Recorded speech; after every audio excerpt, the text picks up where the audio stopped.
Yo, what's up mga bossing? Our vlog for today is our latest modern adventure scooter na lumabas sa Pilipinas. Of course, yes, tama po, modern scooter. Dahil itong mga topic natin ngayon is scooter na may mga camera. May front and rear camera. May TCS. May dual ABS channel. Merong phone connectivity or phone mirroring. Merong adjustable brake lever. May handbrake. At napakaraming pang specs. So tara, pag-usapan natin ngayon yan. At ito yung mga modern adventure scooter na lumalabas tuloy-tuloy ngayong 2024 sa Philippine motorcycle market. So tara, let's go!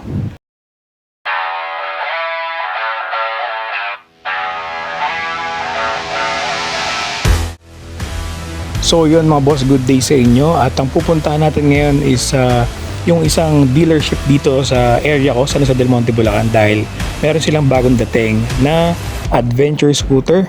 At itong scooter na to is hindi lang basta-basta scooter. Dahil nga meron itong front and rear camera. Yung isa naman meron ding front camera. Tapos 10 liters pala, 10 liters yung fuel capacity nung isa. Tapos adjustable yung brake lever, may phone mirroring, may handbrake, and medyo competitive yung price nito. Tapos kailangan nating makita to in person, matanong din natin yung presyo and kung magkano yung installment. At kung available ba yung installment para din sa mga viewers natin o subscriber natin na gustong tumingin ng motor. Let's go! So dito tayo ngayon sa Del Monte, Bulacan sa LGM Motorcycle Sales and Service. Magkatabi tayo ng Benelli.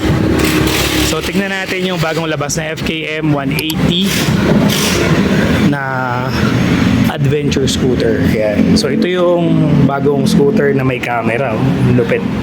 So itong bago ng FKM 180cc is meron siyang front cam. Tapos projector na yung headlight niya. Parehas dun sa ATR. Yan. So meron din siyang adjustable brake lever. May handbrake. Ang laki ng TFT, grabe.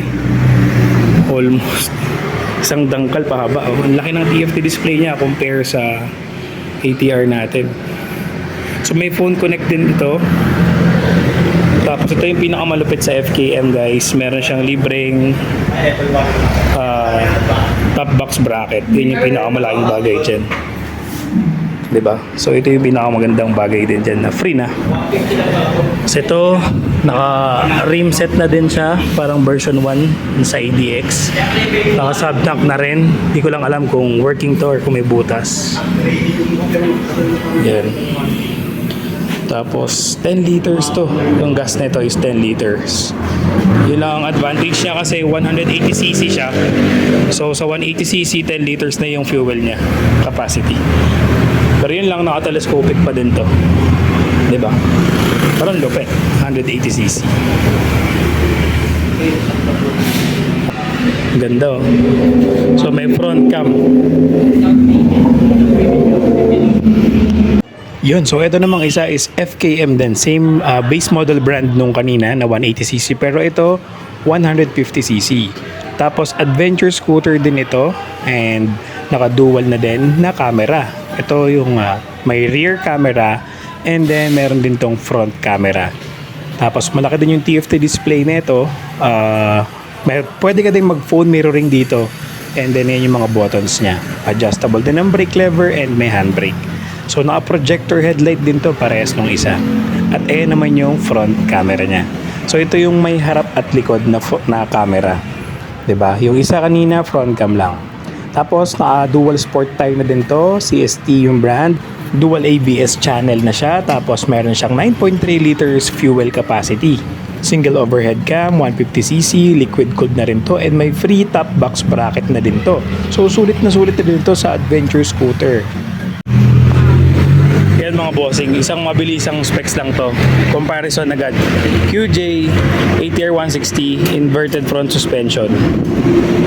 So pansinin nyo, yun lang yung pinagkakaiba compare sa Venture 150 tsaka sa FKM 180. Yeah. Tapos pansinin nyo yung rim set din niya, itong FKM 180. Tapos yung rim set nitong ATR 160. Diba? Kasi itong Venture 150 naka-mugs pa din. Sir, magkano cash na ito? 2,000 lang difference doon. So ito 166, 168. Kasi dual camera, no? Mapabago pa kasi. Aangat pa yun. So, introductory price lang yung 168 ng FKM 180. Okay. Pero ang ganda, no? Adventure bike na. Naka-projector headlight. Ito, magandang bagay ito. Wala siyang camera sa likod. 10 liters naman ang fuel capacity na itong FKM 180cc. Yan. So yun mga chong, yung tatlong adventure scooter or modern adventure scooter na lumabas ngayon 2024 sa Motorcycle Philippine Market.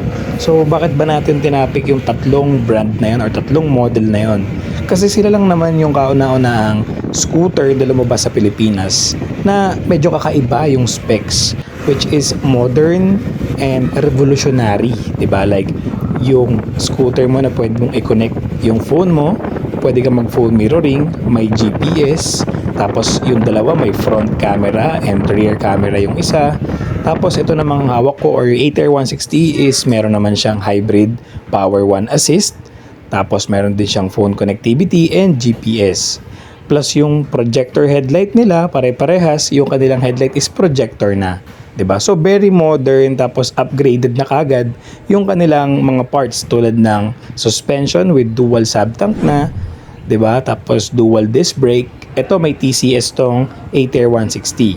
Yung FKM 180 Venture may TCS na rin. Yung 150 wala pa ata siyang traction control. So yun po ang ibig sabihin ng TCS, traction control.